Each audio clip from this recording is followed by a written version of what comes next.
What we're going to be talking about is why is self-service DevOps important? What does self-service DevOps actually help with? What are runbooks? Then some design considerations for your runbooks. I've got a demo today as well, as does Bob, and we'll take you through some really good stuff. And then, like I said earlier on, we'll have between 10 and 15 minutes of questions at the end. Okay, so why is self-service DevOps important then, Bob? Oh, geez.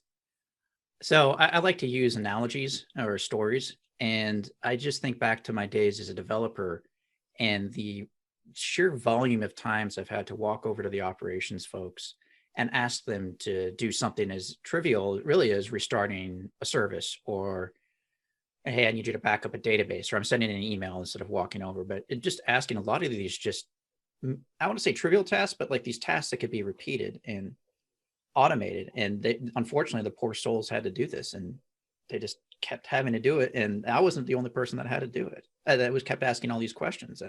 I was one of 10, 11, 12, 25 people that they had to talk to that day.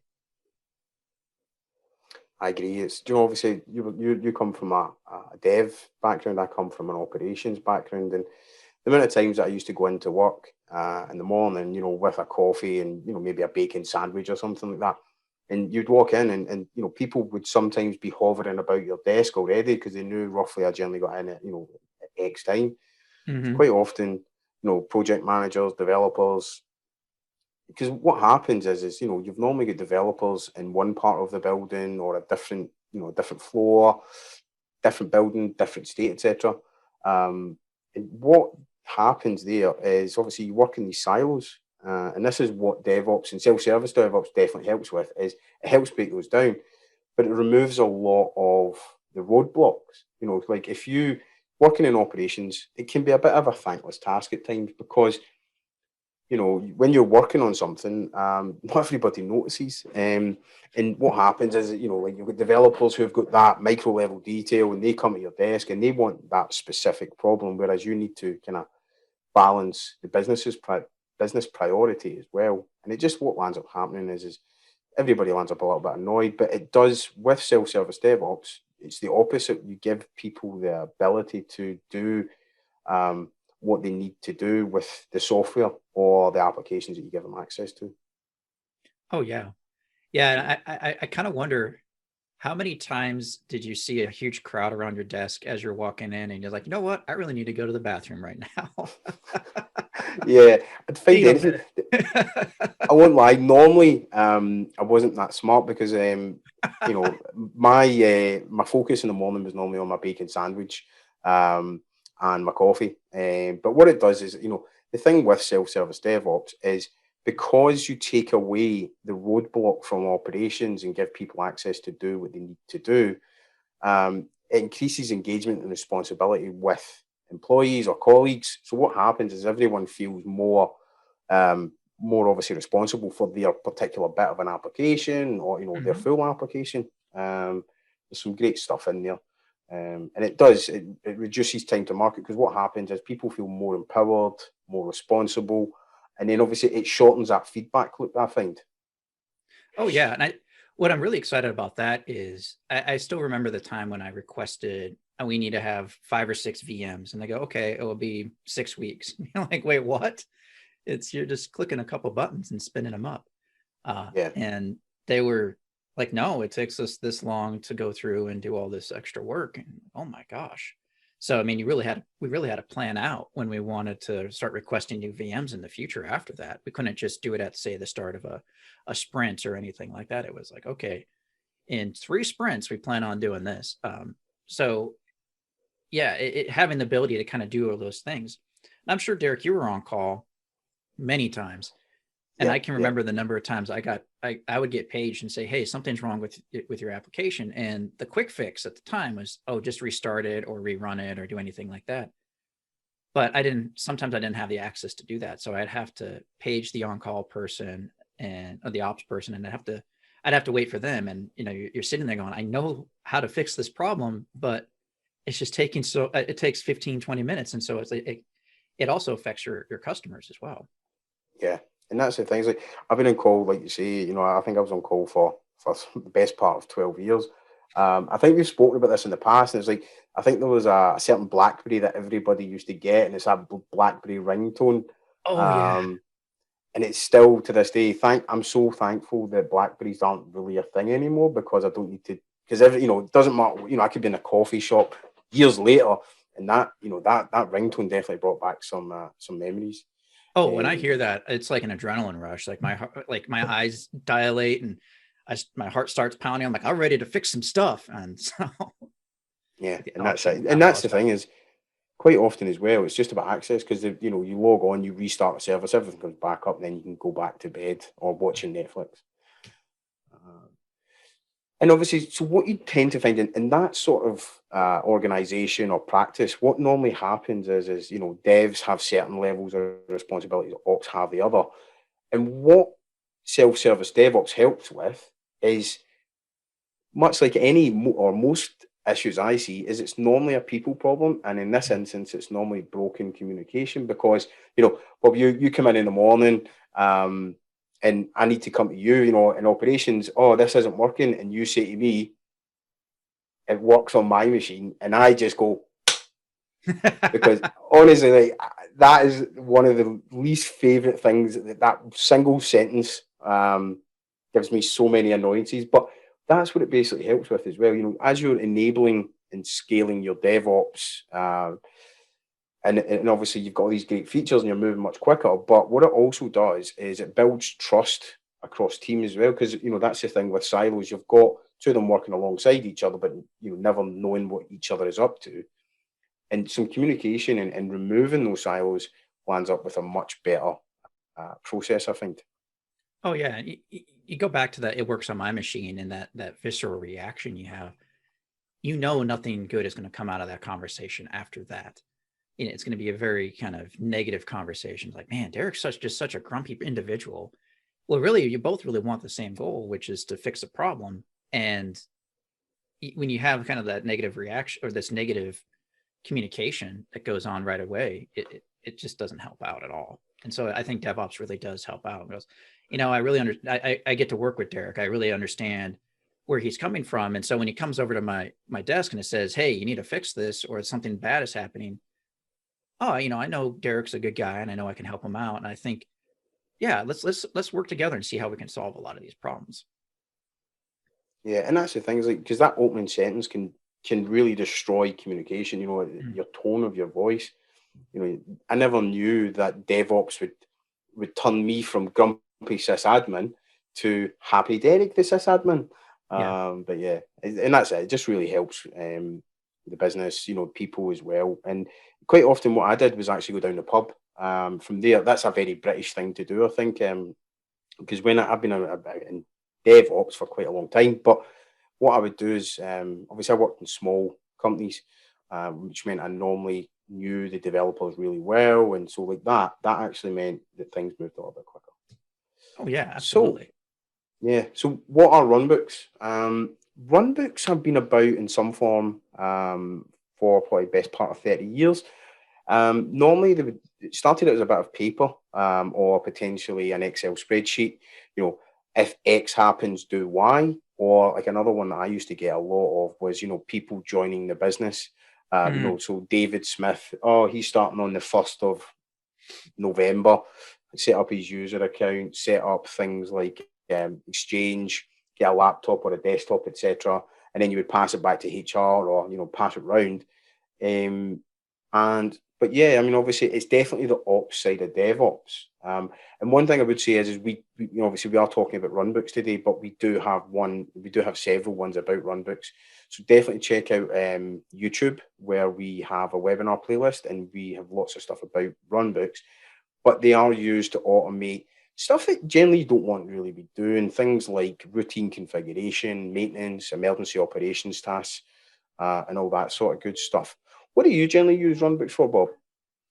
Just a number of different things. Personally, I actually use a runbook on my cloud instance to upgrade all my self-hosted instances. That I'm doing that. I'll use it for backing up databases.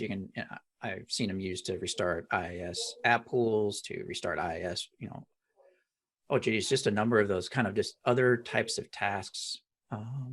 Automate the spinning up and down of infrastructure. I've been using it for that. Yeah. So there's a number of those different things that I think kind of come up, that these are tasks that we have to do, and we have to do them, I want to say every day, but enough that it does take up quite a bit of time if you have to just focus on, hey, I need to spin up a bunch of VMs, or I need to run a bunch of these scripts, or like you said, when someone new starts, I have a whole checklist of things I have to go through. And anytime anything's manual like that, inevitably you're going to make a mistake, or you're going to miss something, or it's just going to be some sort of thing that's just going to slow you down, and it's just going to drive you nuts. Yeah, I actually have a home lab set Mm. up on a server with 192 gig of RAM. It's got like 25 VMs. I've got Octopus, upgrading Octopus. There we So I've go. actually got like a demo Octopus, and then my HE one, and both of them overnight every evening upgrade if there's a latest available. I love that, and also Windows updates. Windows updates, I don't need to worry about Windows updates; they just happen. I've got them coming down as well, and lots of cool stuff in IIS, server setup as well. But yeah, we'll show you some of these examples in just a moment. So when you're designing a runbook, you do need to think about it, because one thing I've been guilty of, Bob, is charging into a problem without really thinking about it. Oh yeah. And I've done that, right? It's probably become on our appraisals, but like that, sometimes, you need to have a little bit of think. And this is a bit of a checklist that we've came together with. Do you want to talk through this? Yeah, absolutely. So I think you hit the nail on the head with just charging in. And if you're going to be using Runbooks and Octopus, I'm just going to open up Octopus and start adding the run a script step. And I'm just going to start writing this script and not really think about a couple of those other things. So what problem is the Runbook solving? I mean, it's kind of one of those duh type of questions. Of course, we got to, that's the whole reason we're creating a Runbook, but what are the use cases and gotchas? And I'm going to use something like, hey, we want to restart IIS, which is kind of a very blunt solution to a lot of different problems. But if you do restart IIS, you're going to have a downtime. You're going to have, you have to make those types of considerations. How many websites are on that server when you do that restart? Is it okay if they have a downtime? How do you kind of work through a number of those different gotchas that you haven't really thought about? And hopefully you're starting to collaborate with if you're a developer, you're starting to collaborate with your operations folks, or if you're an operations person, you're collaborating with a developer and understanding, like, if I take down this website at this point, I just do a restart, are there any sort of negative impacts that I need to know about? So the operations person has to work with the developer. I also like to look at the past and try to determine if there's something that hasn't worked before. So I had a runbook that was backing up a lot of databases on my home lab. But the way that I originally implemented it was every step inside of that runbook was backing up a different database. Well, in my home lab, I'm spinning up and down databases all the time. So yeah, that runbook worked perfectly for about a week. And then I had to constantly go back through and tweak it. And that was driving me nuts. I'm like, it's not a solution that I can continue to use all the time, which kind of brings you back to those next types of points, which is, where should I run these runbooks? Should I run them on the deployment targets? Like if I'm restarting IIS, am I going to be doing like database backups or spinning up and down infrastructure? Maybe the worker is better for that. Then also, who's going to invoke that runbook, and when is that runbook going to be invoked? Is it going to be a person that will be doing this? And I have a demo on why a person would invoke a runbook directly versus why someone would want to run a runbook like via part of a design process. Excuse me, part of a deployment process or as part of a trigger. And Derek, I'm sure you kind of have run through this checklist in your mind, and you probably ran through it pretty quickly. Yeah, I have, but see, to be honest, having like that checklist does kind of help me, because, like, for instance, one of the ones that you're saying about the beginning, like, is it built to cause an outage, or is it there to fix an outage? Mm-hmm. There's so many things that you need to think about as well, because I've definitely run into some problems, spinning stuff up and down, turning stuff off and on again. Mm-hmm. Like, for instance, I use it quite a lot to turn off infrastructure that I've deployed that I may not need. But there's so many things, and this is the one thing, is one tip I would give you is Runbooks does support Markdown. Use them. I've got some samples that I use quite a lot, and what happens is I don't I don't always remember what each runbook is for, but I use Markdown and some really nice notes to give me some context. Like, for instance, I've got one which switches over to disaster recovery, and then I've got another one which fails it back to production. And I've saw some problems where I've not thought about it correctly. And what's happened is it's already on disaster recovery because it's got an auto failover. So there's definitely some things you need to think about there. It's that gotcha is such a big umbrella term. So yeah, definitely, I would say definitely collaborate with someone else, especially if you're in a larger enterprise, and make sure that you're thinking about those gotchas as soon as possible versus I'll figure this out when I get to it. Yeah. By that point, it's normally too late as well. So the next kind of bits and pieces are really around approvals and notifications, because I think they kind of go hand in hand. So if there's going to be any sort of approvals in running this runbook, how is a person going to be notified? And does a person need to be have to go through an approval all the time, or do you need to have some sort of conditional approvals? And we'll talk about that in one of the demos in just a minute. But I think it is kind of a thing to think about, because ideally with self-service DevOps, you don't have a lot of these approvals. But if you do need one, you want to make sure that you're using that appropriate notification channel. Like, if your team uses Slack, you shouldn't be popping off emails, because no one's going to be looking at that. Yeah, definitely. I see this a lot because, without the notification as well, is you can sometimes see problems with things getting approved. Mm-hmm. And to be honest, like you say, obviously with the self-service aspect, that doesn't mean that you don't have any sort of approvals, but what you can do, there's ways to automate some approvals. But yeah, you can definitely do that where you can actually have a hard, and that's actually going to be part of my demo later on as well. Yeah, and then I also think about notifications after the runbook finishes. Like, so if something is auto approved, that's great. But if you have a runbook that's restarting, not IIS, but recycling an app pool, and you see, Bob has recycled the same app pool 5 times in the last 10 minutes, as an ops person, you might have a couple questions like, what's going on? This is happening in production. Are you trying to fix something? Is something broken? Like, I need to know. So just having those self-service runbooks without any sort of notification in my mind is kind of just like, yeah, I don't really care at this point. So, yeah, it's YOLO. He's just got to get on with it. Yeah. But yeah, it's I mean, obviously, and Bob, you've got a blog coming up in the next couple of weeks about this, aren't you? Yeah. So I understand that this is just a lot of information to kind of capture all at once over video. If you do prefer to read prefer to learn by reading, then I have a blog post. It's working its way through our editing process right now, because it does look like I'm a good writer, but in fact, I'm not. I lean heavily on our editors to really make that sound good, I guess. That's it. Shout out to Lee. He seems to remove a third of your content, but still seems to make it better at the same time. Yeah. Okay, so it's demo time. Okay, so I'm going to base my demo on a sample application that we use at Octopus called Octopus. And this is what I'm going to be deploying today. Just so you're aware, we do have a full pipeline. That's Azure DevOps. It's building 3 separate packages. It's going to, as part of Octopus, you have the shopping cart service, the website, and the product app service. Those are 3 separate packages. The shopping cart is just a shopping cart for buying your pets. The website is for seeing the pets, and then the product app service is actually about the types of pets. And then these are all underpinned by an Azure SQL database.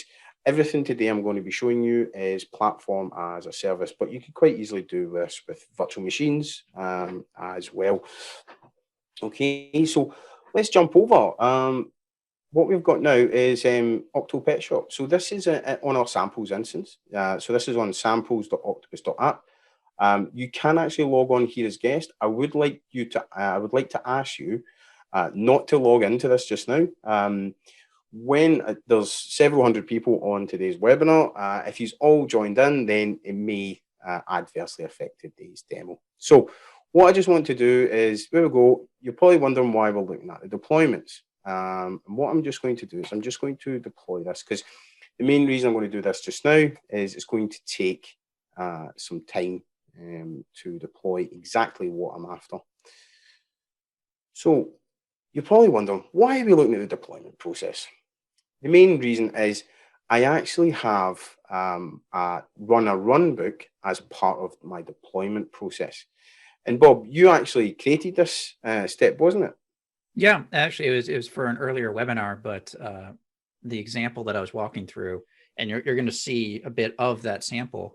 I needed to have the ability to run a runbook because I wanted to do some database work with this, and it didn't make a lot of sense to have that be just part of the deployment process. Yeah, I love it. I won't lie, I love it. I'm using it more and more. The main reason is, in this instance, what I'm actually doing is I'm creating infrastructure as part of every deployment apart from production. Right. So you can see in the overview, right, we've got dev or development, we've got test, and then we've got production. So, with your development environment and your testing environment, you probably don't want them to be on 24 hours a day. You may only want them to be online for a developer to test what they've released and then to pass that over to development. So what you'll see here is earlier on, so that's about 2.5 hours ago, I deployed this to development. And then I want to pass this over to a tester, right? So I've approved all my changes. And what you'll see here is in the deployment process, we have Bob's run a runbook step. And what this is going to do is this is actually going to go, and this is the runbook within the project. It's then going to run that runbook. So you see here, this is going to run a runbook name, which is a variable. And that's one of the benefits of runbooks and deployment processes with Octopus is you can share variables. In this instance, I'm creating the infrastructure, and then you'll see here at the end, I actually have the destroy infrastructure step as well. So that's just something to be aware of. So what this is doing is under runbooks, there's 2 runbooks. I will show you those. And what it's doing is it's grabbing the URL, the API key, and then it's effectively running this for test. If you're creating it within test, it then go and create the test infrastructure. And one thing I really like about this step, and we haven't talked about this before, but the runbook doesn't have to be part of the same project when you use this step. So you could have a centralized place to spin up your infrastructure, because one of the things that's down in there is the ability to pass in some prompted variables. And I'll give kind of a brief example what prompted variables look like, but and why you'd want to use them. But yeah, so if you have something that's a little bit more generic that's doing some spinning up of infrastructure, you can absolutely put that someplace else and not have to be just part of that project. There you go. Every day is a school day, Bob, which is awesome. So I will go into the runbook in a little bit, but what's now after this, what's happening is we're doing a health check. Health checks are there to add new infrastructure. It'll make more sense when I show you the runbook. Then the next few steps are all very similar. We're deploying 3 separate web apps. So we've got the web app, the service web app, and then the shopping cart service web app. And then at this point, we're then deploying the database, which we've packaged up as part of our build. You'll see here, what we've got now is also notified testers.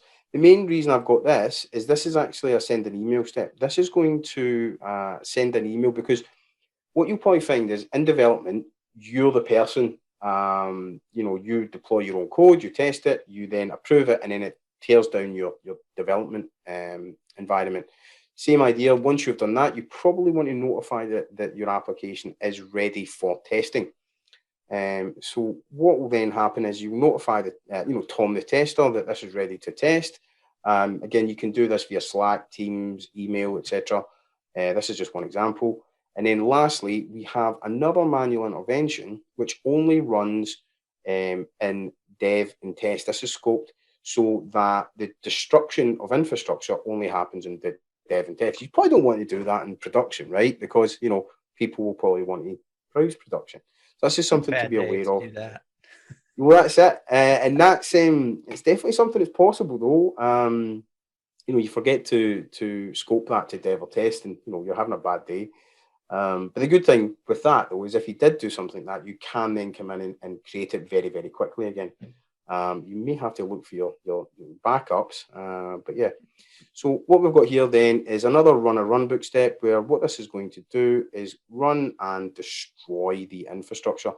Again, this is only scope to run in development and test, and you can probably save about 90% of your hosting costs for dev and test, as well as the thing I like about this is it's also much more likely to give you more accurate test results, because dev boxes, quite often they can be a laptop or an old box that's been sat on your VMware cluster for 7 years, and it's got so many different versions of lots of dependencies. So that's just something just to be aware of. Because what you'll probably want to do is, as you're creating it fresh every time, then you're going to, you're either going to get a negative or a positive, and you'll be less likely to get false negatives and false positives. And what's nice about that is you can make it pretty close to production. So if you're running this on VMs, you could spin up your infrastructure to say, hey, I want to use the same exact version of Windows with the same exact version of like .NET or Java or whatever on the same VM as you have in production. And so there's no surprises, that to me is huge, because yeah, definitely. And the thing is as well is, quite often what I've saw is production is like a highly available geo-distributed hosting model, across the world. And then what you'll normally find is test is like a single VM, shared SQL, etc. And the good thing is by reducing your cost, you can have more production within your testing environment, because it's only online for an hour per day, rather than having this geo-distributed highly available application costing thousands and thousands per month in hosting costs. You can do all this. As well as that, though, you can also use Runbooks just to turn stuff off and then back on again in the morning. I've got some samples there where I've everything configured. I turn them off, I turn them back on, and then at that point, I'm still saving lots of money as well. So let's just have a look. We should still see here that the Runbook, there we go. So it's still creating the infrastructure. So let's jump in and have a look at the Runbook. So this is the create a Runbook. So look, yeah, we did have some problems with production. So you can see here that test is running. But this is the Runbook process. And one thing just to be aware of, if you are looking at Runbooks, a runbook can look very much like a deployment process. Obviously, you can use the same steps. And in this instance, I'm doing a lot with PowerShell, ARM templates. So what I've got here is I've got a step that's going in and then creating a result script. This is just some Azure PowerShell where I'm checking to see if the result script is available. If it's not, then you see here. If not, then it's just going to go ahead and create it. Next up, what it's then doing is there's some ARM templates, there's some bits there for SQL. So what I'm doing here is I'm using a bunch of variables that's built in, and then I'm using ARM. ARM is JSON-like, and it's a way for you to specify your infrastructure. So you've got some parameters here, such as your admin login, so that's your username, your password, location, all this sort of good stuff. And then what we've got is, as we're creating the parameters within the ARM template, these are automatically created within your deploying an ARM template. So you've got here where we're specifying the admin username, the password, location, server name, etc., using variables. And then next up, we're creating the SQL Server. This ARM template actually came from the Azure Quick Start template, so that's just something to check out. It's like free ARM templates, because ARM templates are awesome, but they can sometimes be a little bit frustrating. So again, what you've got here is some additional ARM. Again, what you've got is some parameters, server name, SQL database name, etc. But what the first one is doing is creating the empty server. And then the next step here that we're looking at is then creating the empty database on that server. Next up, we're then again, you see here, we have got some ARM templates where we are creating the app service plan. App service plan is a way for you to create and manage multiple web apps within Azure. The next few are very similar. So as you can see now, we've got the resource group, we've got the SQL Server, we've got the empty database, we've got the app service. And next, what we're going to do is create the product web app. Again, this is ARM templates. Again, you can see all this. If you log on as guest, you can see all this live. That's no problem at all. And then what we've then got is we're then using PowerShell to then register the app. So it's created in Azure, but Octopus, as much as it's created it, it's not added into Octopus. So again, what we've got here is some PowerShell where we are effectively using a bunch of variables. And then from here, we're then invoking this, specifying the URL, etc., and then adding the Azure web app to Octopus. I would check our step template library, because I'm fairly certain a step like that now exists in the step template library. You might have, yeah. I was just thinking about that. I'm like, I'm pretty sure either Ryan and I might have created that for Azure Web Apps.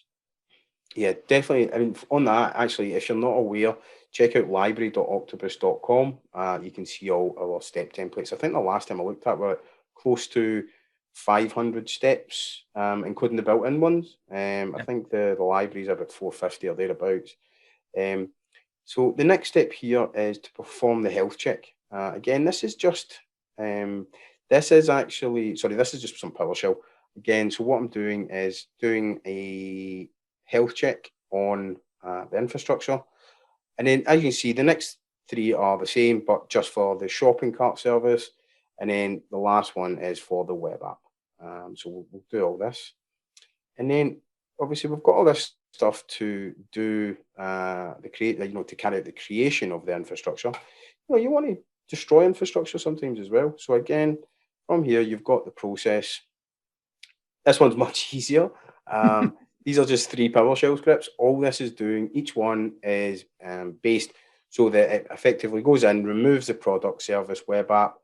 Again, you can see here, we've just got some PowerShell. Again, check it out if that's something you're interested in. So we're removing these from Octopus. And then lastly,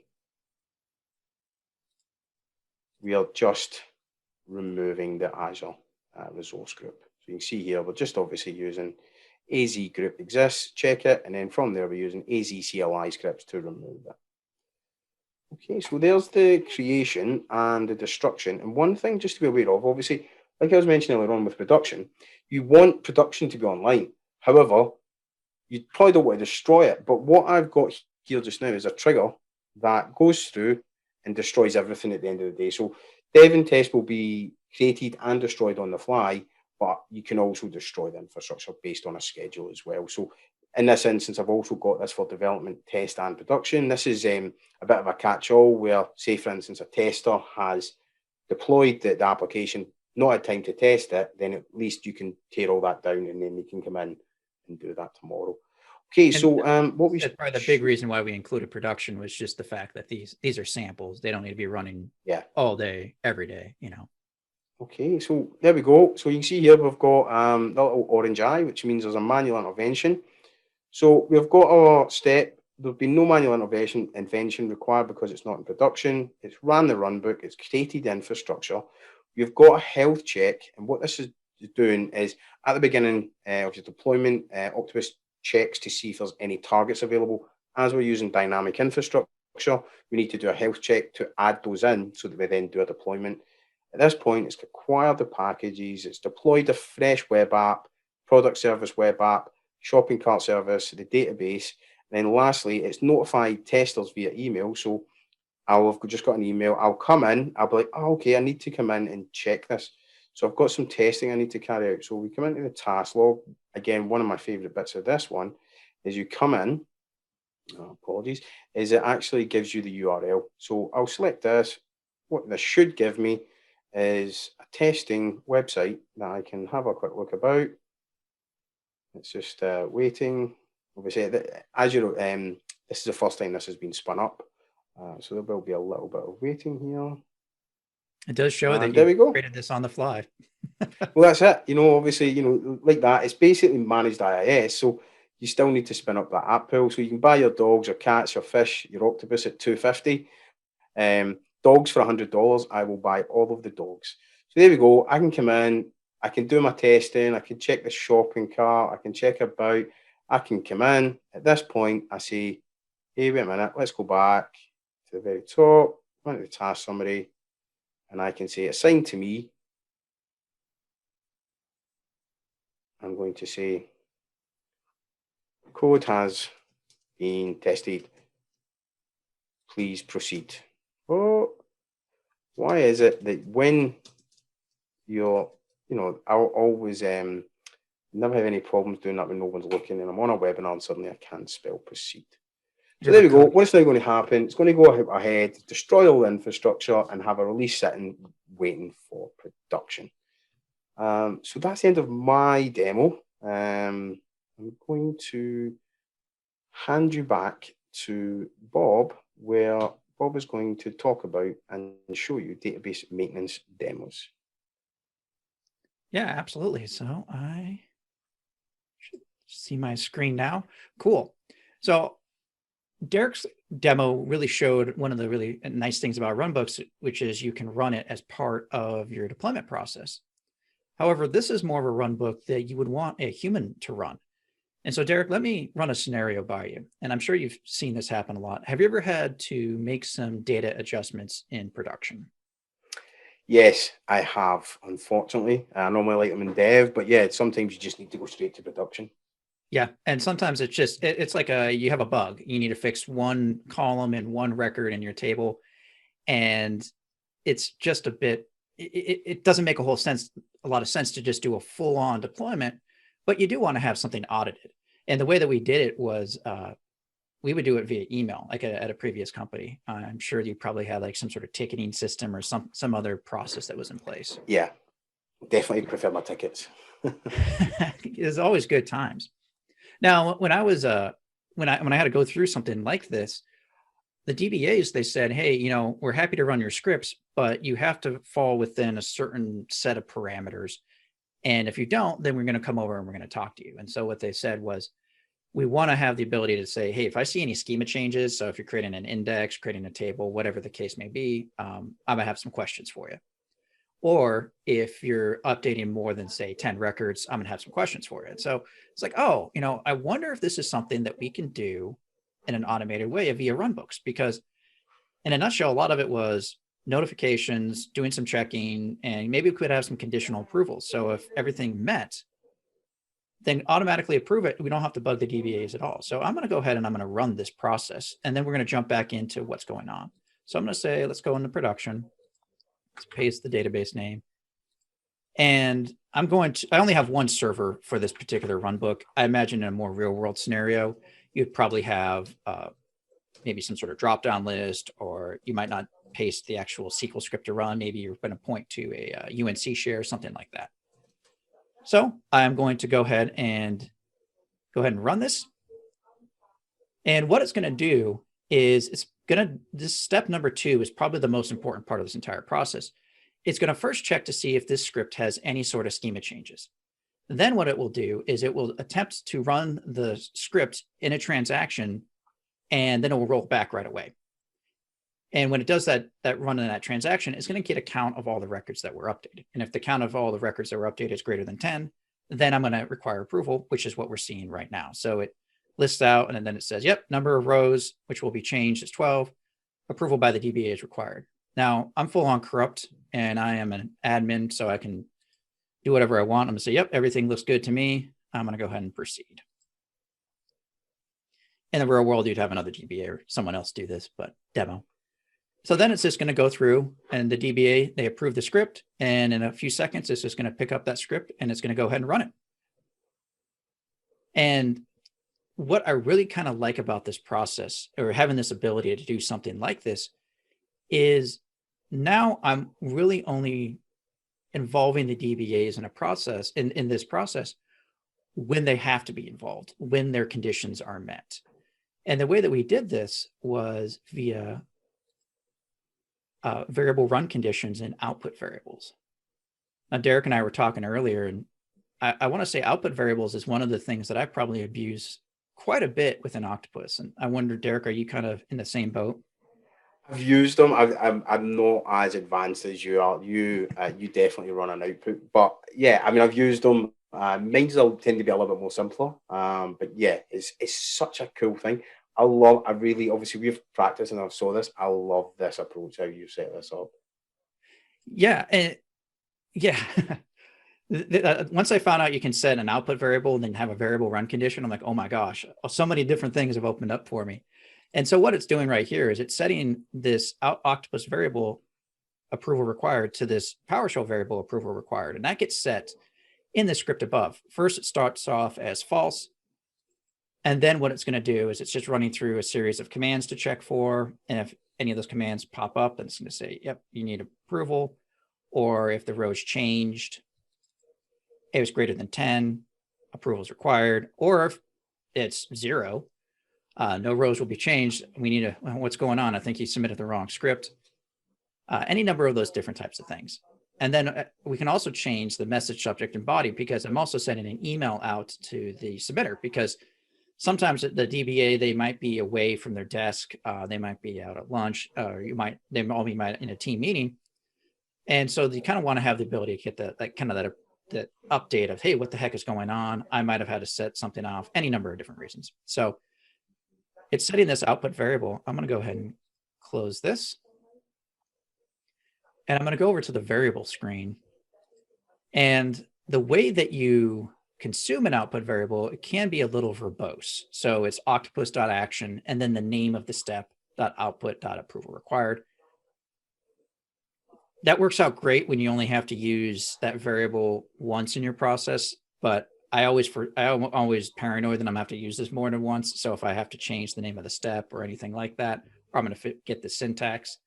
So what I like to do is I like to put it in the output variable in another variable, which gets evaluated. And so I can just say, hey, if project.approval.required, that's much easier for me to find. I can find it as part of like the drop-down list, any number of those different things. So if we go back to the process, go ahead and get back. I can then go into step number 4.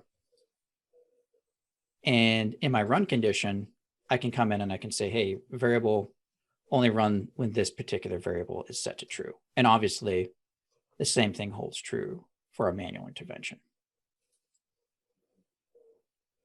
And I suspect, I just by my own experience in doing the process like this, I'm willing to bet that the number of times a DBA or someone that has the permissions to do this, their approvers, probably only have to be involved with maybe 5% of the runs at this point, as opposed to all of the runs, which makes them happy because they can focus on much more important things than just being F5 monkeys and just constantly just hitting up. The script looks good. I'm going to go ahead and hit this. It's not a very meaningful experience if that's all you're going to do.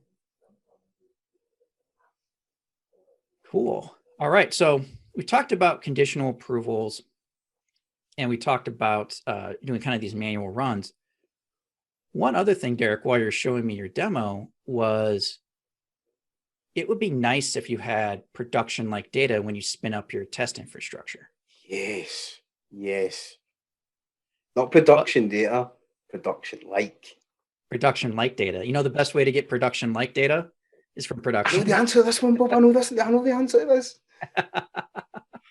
So one of the concerns, obviously, is that we live in a GDPR world, right? And so we have to worry about all the, not just GDPR, but all these other types of personally identifiable information. And so what we can do is we can have a runbook also that will create a masked database backup.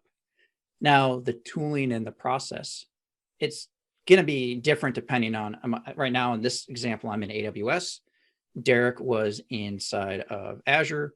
You could be doing a self-hosted SQL server. You can do some sort of managed SQL server. So the process is probably going to change depending on where your database is at, as well as the technology that you're using. But I think the real takeaway from this is that you can have kind of this repeatable process that will mask your database, mask your data, and it's something that anyone can invoke. So I could just come up here and I can say, yep, I just want to go ahead and just run this. And I'm doing it on the staging environment. Maybe you want to do it on production.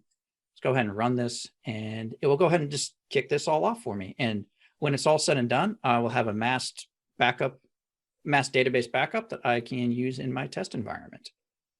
And obviously, it's not, you need to have a restore as well. So if you're going to be doing something for testing, like in Derek's case, you want to have that ability to restore to your test environment. This is absolutely key. Because that's the things, like you say, obviously the GDPR, it's, you've got the Californian law as well. There's lots of different ones. And to be honest, though, it's also just good practice. The thing I like about this is it's the epitome of self-service, because what I generally find in my experience, Bob, is code goes one way, right? So code starts out normally on a laptop or the dev box. It goes from dev, test to production. Data goes the other way, right? So you'll normally find that data starts out in production but lands up in dev or test.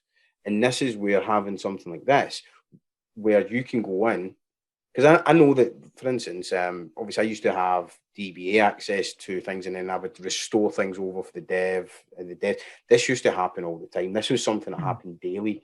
Having a process like this, where not only can you back it up and restore, but you automatically masking it, because sometimes people forget, or they forget, or they don't know that there's sensitive data there, and that's where you can lead. Because quite often what I see as well is you see lots of data breaches, but these data breaches very seldom actually happen in production. It's normally some data dump, or an S3 bucket that's been left open to the world, etc. Oh yeah, absolutely. And what I also really like about this is, since it's in a runbook, I can call it from my deployment process. And we can go in and we can say, hey, after I deploy to staging, go ahead and automatically create that database backup for me, that mass database backup. And I can go ahead, and so I'll always get this fresh copy in my test environment. And so it's none of that, oh my gosh, I forgot this scenario or anything like that. Again, the whole thing is automated. You're going to notice the slightly different icon. This is actually the original place where we wrote that step template. So that's why you see that slightly different icon for that run a runbook step. It's just, I was having a little fun with it. But yeah, this is the OG spot where you can find that. But yes, you can run it here, and then you can also delete it if you want to. And you can also, if I'm on like my feature branches, if I'm in my test environment, I can go ahead and restore that. So again, the whole thing is automated to get that good quality testing data that you can verify against, as opposed to using the best of your imagination. Cool. So that's all I had, Derek. Awesome. Bob, thank you very much. So absolutely, we've got some questions. Yeah. We've got a couple from Thomas. Can you lock down runbooks? Can you lock runbooks down to user and environment levels? You can. So, do you want to take this one, or shall I? Go ahead. You can take it. Yeah, awesome. So, with the permission side of things, you would scope something to an environment. So, like for instance, what you'll see here is within my runbook. For instance, if you only wanted to create infrastructure, so for instance, what you would do here is you would come in and actually set it so that it, for instance, it can only be run in development and test. Along with that, though, is we do have a runbook run permission and a runbook creator permission. So just one thing just to be aware of, there are permissions there you can do. What we don't have yet is to lock a specific runbook down to one user. What you either have access to run one of the runbooks or all of the runbooks with it, but that's also set at an environment. So you could give someone access to run this only in development or only in test, or only everything before production. So it does. There's lots of flexibility there. And is there a way to filter runbooks out in the projects page, or can they be spun out into their own submenu?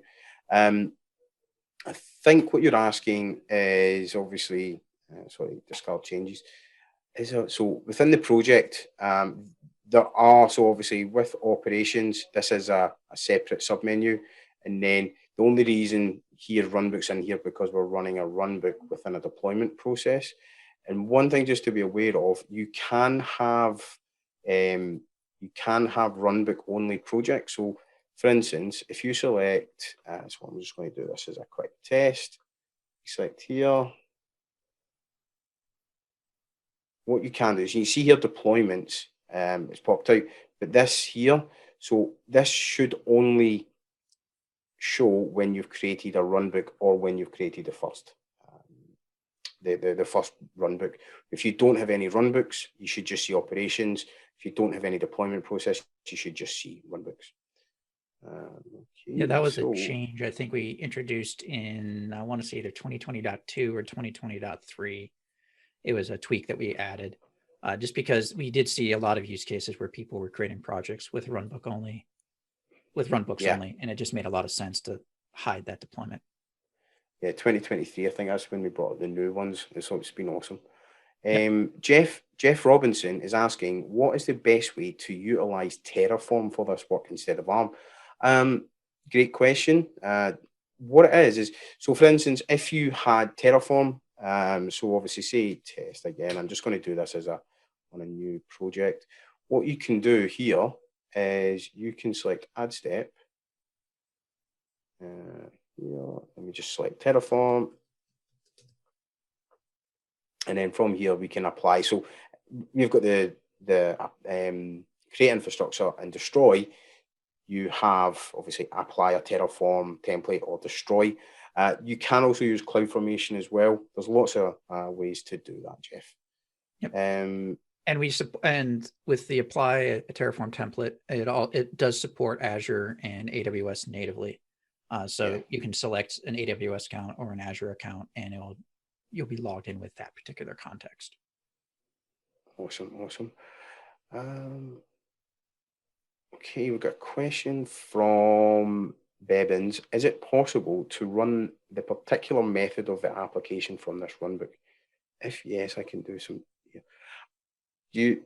I don't actually know what that's asking. So I'll say that again for you, Bob. Is it possible to run the particular method of the application from this runbook? If yes, I can do some load testing from here itself. Just thinking. Oh, geez.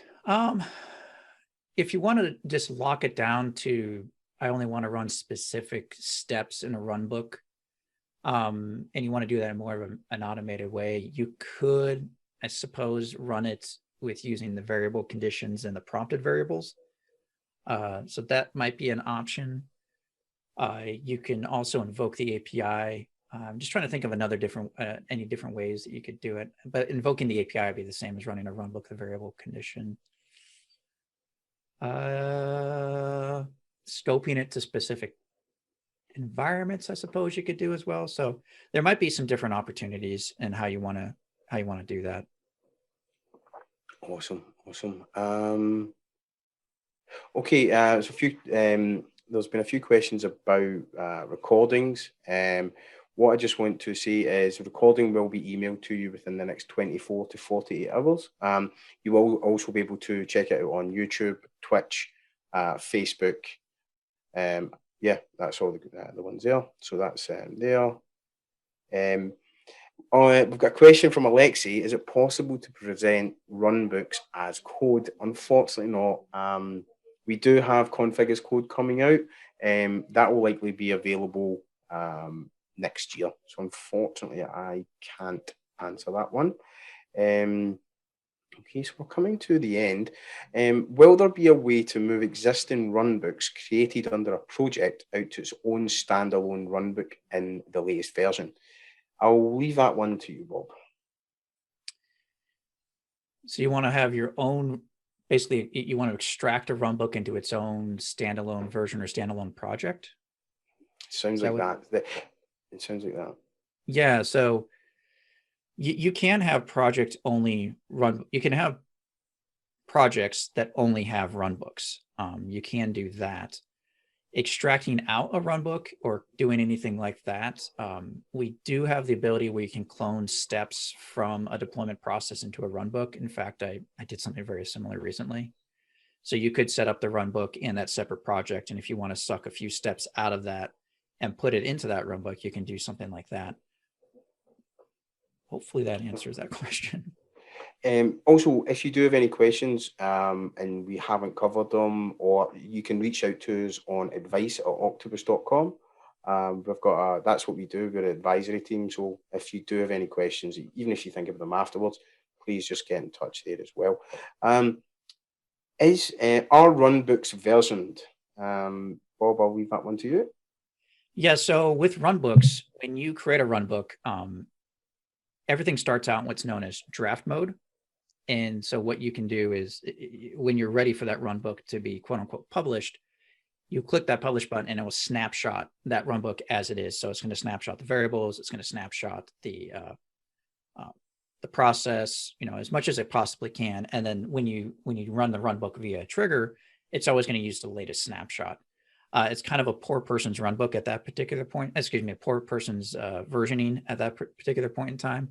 I think with config as code, you'll have a lot more flexibility in how you want to version control your Runbooks, because that's one of the benefits of that is you can obviously, you're going to store it inside of a Git or something like that. You can roll back and then roll forward and go, nope, this isn't going to work. Any number of those different things. One nice thing about the draft feature is that you can just say, I'm in a draft mode. Everyone else can still stay on that published version and can continue to do that. And you can definitely experiment and try a bunch of different things. Good answer there. Got one from Damien. Maybe I missed something. If we have a process step like trigger Runbook, what is the benefits of keeping these steps in Runbook instead of process? From my perspective, it requires to verify 2 places instead of 1 deployment log during the release. Am I wrong? I wouldn't say you were wrong, Damien. However, the Runbook, even though what I'm doing here, just let's have a quick look. Let's jump back into the example I was showing here. So you can have it. You can have your Runbook within your deployment process, but there's no duplicate. There's no duplicate work here, because what this is doing is this is actually running a Runbook. So if you run this Runbook, this is just so you'll see here in the variables, I've created a project variable, which is Runbook create. So in this instance, all this is doing is during the deployment process, it's actually calling the Runbook as part of that. So what it's doing is actually running this create infrastructure. So if you always run that, it's the same Runbook that's running. So yeah, it is only the single location that you're doing. Okay, Also, I think, yeah. I'm also thinking you get that flexibility as well to be able to run a Runbook outside of a deployment process. So in the past, you might have to go in and I need to do an actual deployment and I need to disable all these steps. In order to do the deployment, I have to create a release. Where in this case, like if I wanted, like in my example, if I wanted to back up the database and create a mass database backup, I don't have to wait for the deployment to fire. I can do that at any point in time.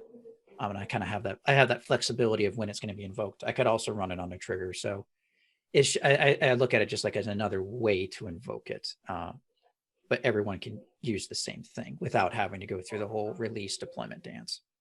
Yeah, because one of the things with Runbooks is you have one project with n number of Runbooks, and then you have potentially one Runbook or many, but you can map those to n number of triggers.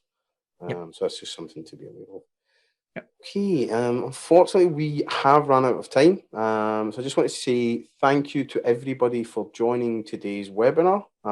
You too, Bob, as well. I learned a bunch as well from you. Make sure you include that in our next appraisal. Obviously, just kidding. Honestly, everybody, it's been a pleasure. Thank you so much for coming along. Just one thing to be, a few things to be aware of. We will email out the webinar the next 24 to 48 hours. We do have some upcoming webinars where Adam Close is back with Sean Cessna on November 11th talking about Java 101 deployments. And then on the 2nd and 3rd, we've actually got a VP only webinar where we're going to be talking about all the features and some of the problems that we've seen in 2020. So definitely check that out. And yeah, and just one thing, we do have a short feedback form that will pop up at the end of today's webinar. We'd absolutely love it if you could just take a moment. Honestly, it'll only take about 30 seconds. No data is captured, like no personally identifiable information is captured. So please do, if you can, we really appreciate the feedback. Well, unfortunately, that's it. We are back in a few hours. If you wanted to share with your US colleagues, you can check out octopus.com/events. Bob, Thank you very much. Absolutely. It was a blast. Thank you very much, everybody, for joining. Right.